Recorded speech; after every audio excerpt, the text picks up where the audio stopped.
Bienvenidos a Repensar Argentina, un espacio de reflexión en donde vamos a abordar temas que nos atraviesan a todos los argentinos. Y en esta ocasión tenemos a nuestro invitado de honor, a Carlos Escliar. Es un gusto, Carlos, que estés aquí con nosotros, en donde vamos a abordar el tema de la educación, ¿no? El oficio de educar y este paralelismo que das vos con relación al oficio, ¿no? Que es artesanal. Bien, bien, bueno, muchas gracias por la invitación, encantado, y ojalá pueda ayudarte a conversar sobre eso que has planteado. Bueno, para arrancar queríamos preguntarte si vos tenés alguna experiencia en tu vida que te ha marcado en este camino de la educación. Como los caminos no son lineales, hay muchos momentos que me han quitado de la línea continua, de la secuencia temporal, esa que se cuenta como un progreso, como un avance, como una dirección única. Y recuerdo dos, básicamente, que reelaborándola yo creo que han impactado fuerte en mí. La primera tiene que ver con una maestra en mi escuela primaria que prefirió cuidarme de mi mal comportamiento, no enviarme a ninguna atención psicológica, ni marcarme como alguien diferente de los demás, sino que ella misma intentó resolver el tema pedagógicamente. Y de eso aprendí que los problemas educativos se resuelven en comunidad, se resuelven así, pedagógicamente. Y lo otro tiene que ver siempre con lecturas, con encuentros, con paisajes diferentes, encuentros con comunidades originarias y sentir que algunas ideas que yo tenía eran completamente afectadas por el paisaje, por el territorio. Escuelas rurales, escuelas hospitalarias, escuelas especiales, escuelas de arte, todas me han marcado porque me han dado como un giro, como un llamado de atención de que algunas ideas que yo creía consolidadas necesitaban pasar por territorios muy concretos, de que no era posible generalizar, de que no era posible afirmar sin rubor ciertas ideas trascendentes de la educación. Y a ellos les debo y siento una enorme gratitud porque creo que muchas de las cosas que he pensado en educación parten de haberlos escuchado, de haber estado, pero de haberlos escuchado y de haber sentido que yo mismo tenía que reelaborar algunas ideas. Que has recibido de ellos, ¿no? La educación que quizás hoy estás brindando, ¿no? Eso es. Sí, yo siempre he pensado que no tenemos un modelo acabado de educación, ni de país, ni de estructura, porque la educación en sí misma es una materia que tiene que reelaborarse todo el tiempo, ¿no? De ahí viene ya el primer guiño a la idea artesanal de educar, eso de que es maleable, de que es una materia que hay que todo el tiempo acariciar, cuidar, ¿no? Tenerle como una cierta atención, no pensar tanto en el modelo definitivo, cristalizado, último, ¿no? Sino que está afectado por las coyunturas, por las diferentes presencias, por las épocas, de tal manera que la educación no es, sino que está siendo todo el tiempo, sigue siendo todo el tiempo, ha sido desde los griegos, desde nuestros pueblos originarios hasta ahora, una materia que ha cambiado y que hay que tener mucho cuidado de darla por terminada, darla por cerrada. Y en ese contexto, Carlos, ¿qué es educar en el mundo de hoy? No solo un gran desafío, sino un gran enigma, ¿no? Es decir, es un desafío porque el mundo en esta época se presenta de una manera muy, yo diría, contundente, tiene una fuerza muy concentrada y muy arrasadora con respecto a lo que espera de los individuos que habitan este mundo, ¿no? Es una fuerza de tal magnitud que lo que está haciendo es poner en tela de juicio a las propias instituciones formativas, ¿no? ¿Cuál es su papel? ¿Para qué? Ya que cree que todo está en la máquina mundo o en el mundo como máquina, de tal manera que todo lo que hacemos y todos los desafíos que se nos plantean parecen como que estorban a esa idea del mundo que enseña por sí mismo, ¿no?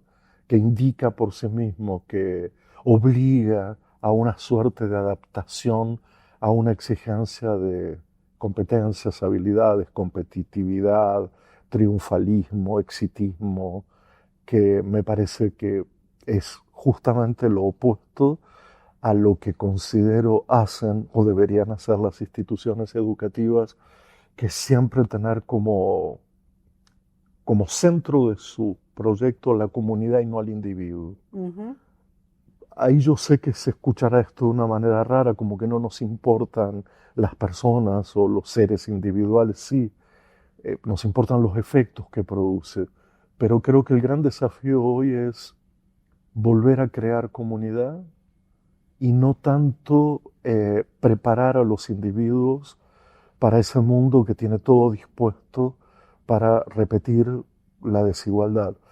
Y digo algo más, este mundo quiere la desigualdad, la necesita, porque además si bien considera que moralmente la igualdad es una idea atinada, cree que ese mundo cree y lo sostiene y lo ha escrito y lo hace, que la desigualdad es necesaria para que los desiguales emprendan, se esfuercen, luchan y tengan que ganarse la vida porque no la tienen ganada, frente a otros que parece que nacen con la vida ganada, ¿no? Y que no tienen que hacer nada porque ya tienen todo dispuesto, el mundo a su imagen y semejanza. Este Sí. también es un desafío, ¿no? Sí, sí, sí.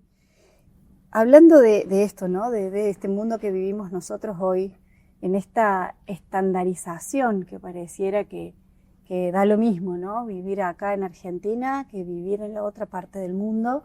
Vos planteás un término que es, hablas de la pedagogía improbable. Uh-huh.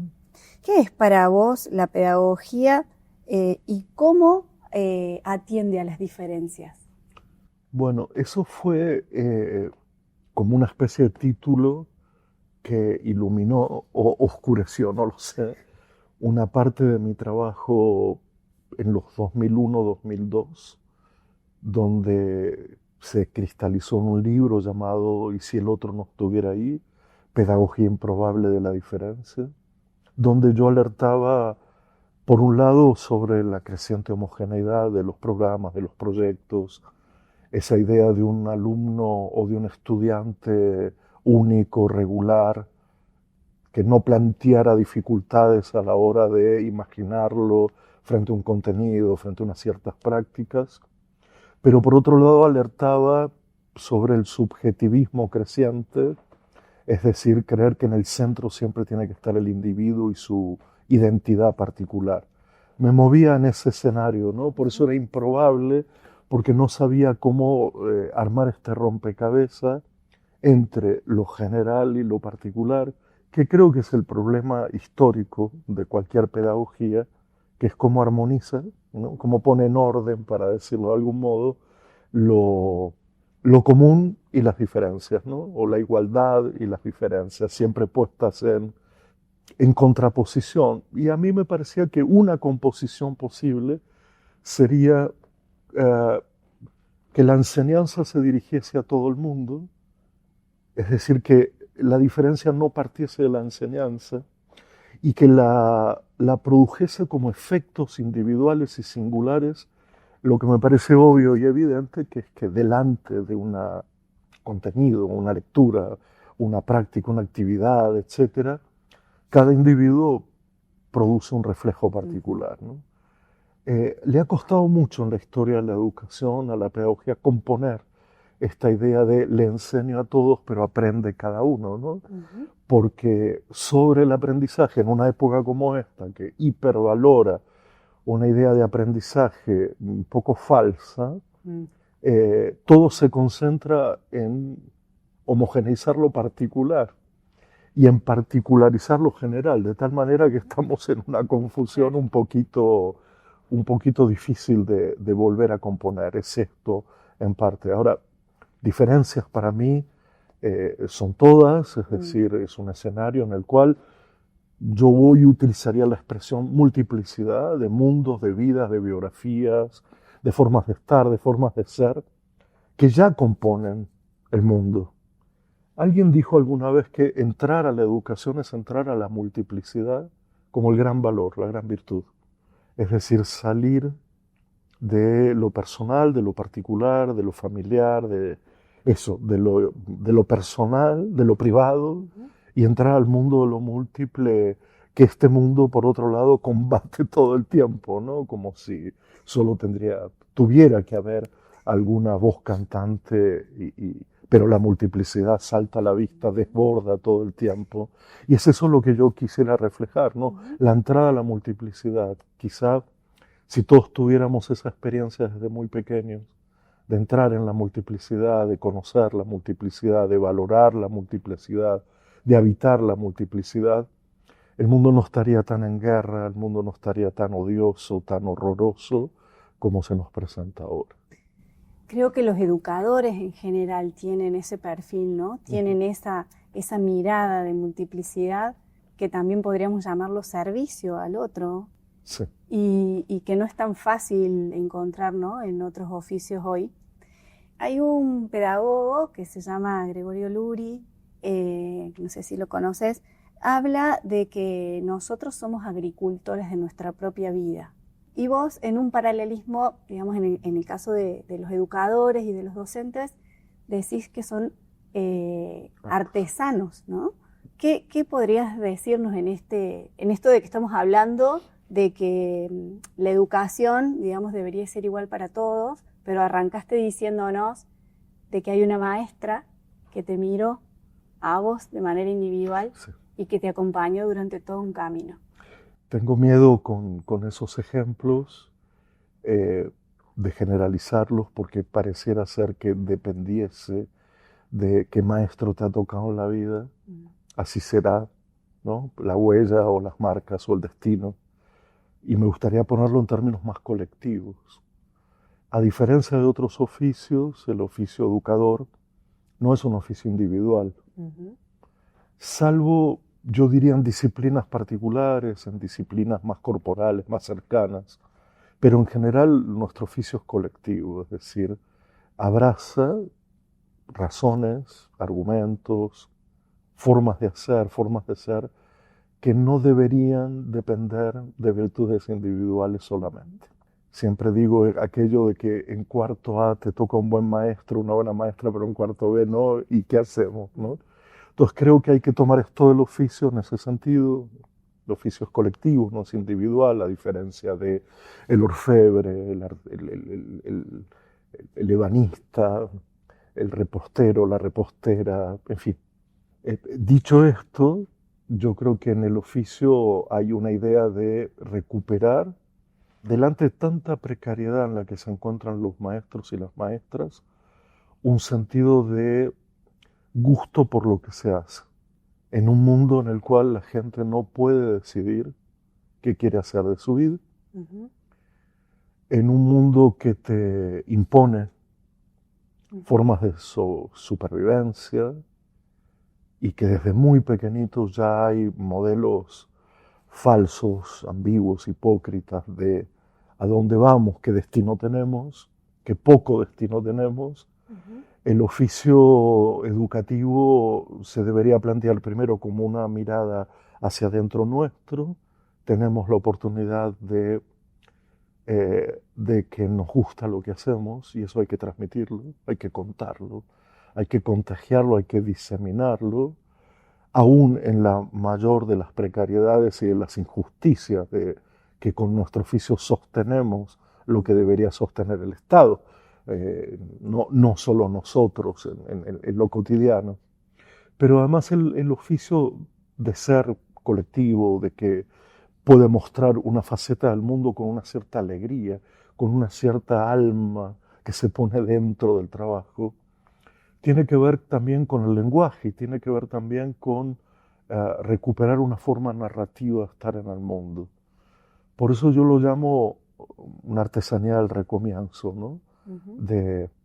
Hay algo ya presente, ya existente, pero podríamos darle otra forma, ¿no? Podríamos colectivamente imaginar darle otro sentido, otra dirección, sobre todo para aquellos que sienten que han nacido y que este mundo no les ha dado la bienvenida, y que el mundo hostil tiene que encontrar en las instituciones educativas, formativas en general, una hospitalidad y una bienvenida explícita, ¿no?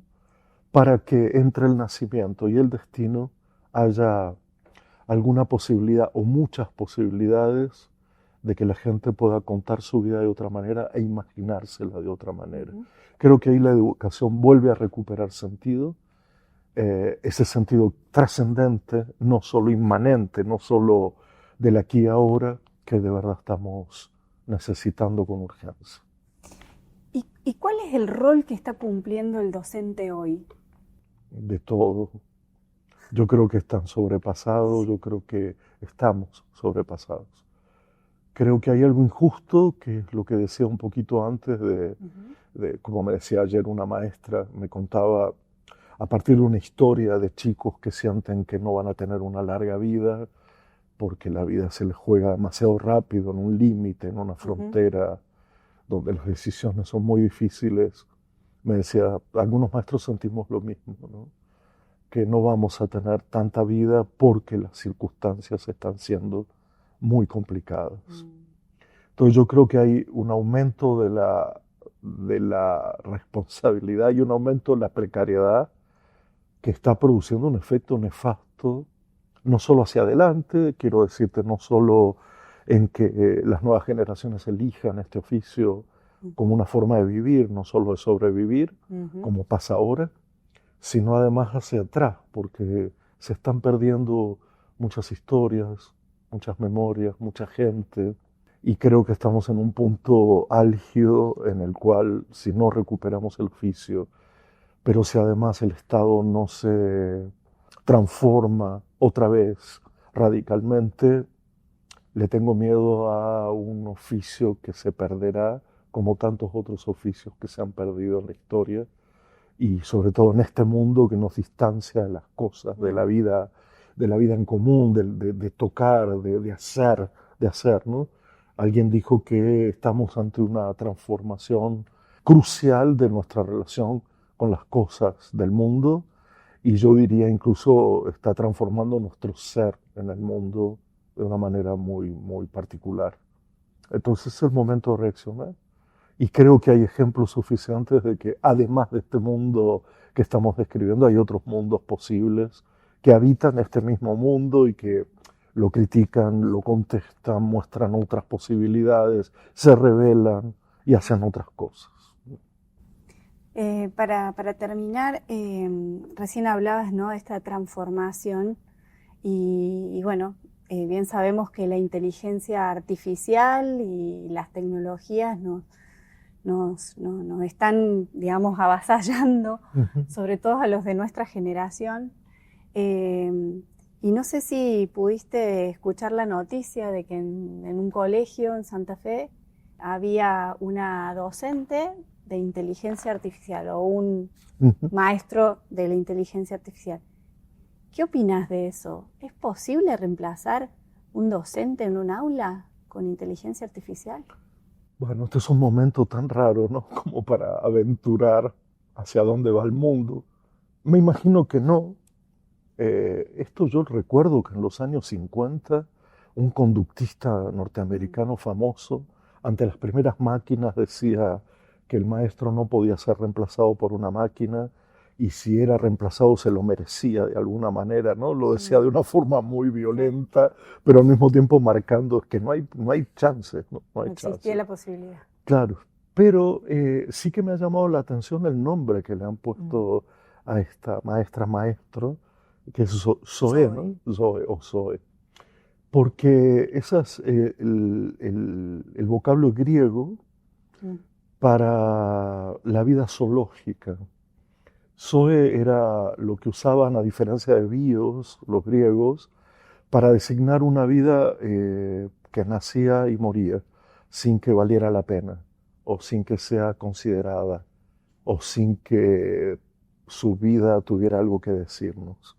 Entonces, hasta en ese sentido me siento como perplejo frente a la idea de una novedad que en sí misma se muestra como la vida inanimada, la vida sin importancia, y no voy a dejar de decirlo, ¿no? A veces parece que no solo eligen un mundo equivocado, sino que además se jactan de sus negligencias, de sus ignorancias, y me duele en el alma porque creo que en un ambiente educativo poner un maestro cuyo vocablo significa la vida que no importa y no la vida la vida bios es la vida biográfica, no es la vida biológica, es la vida que sí vale la pena, que no es solo, repito, para sobrevivir, sino para vivir.